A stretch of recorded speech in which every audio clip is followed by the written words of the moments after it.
కూర్చులే ఈ తమ్ముడే తన అక్క తమ్మై లాలించే లాలించే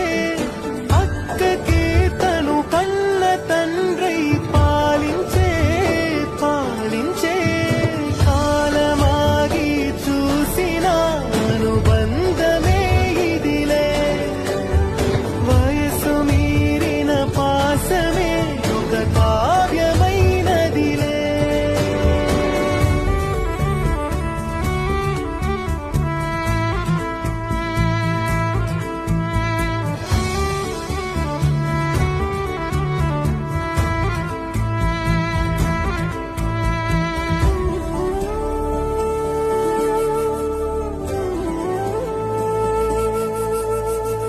నిదురనైనా అక్క తలపు కునుకు తీయదులే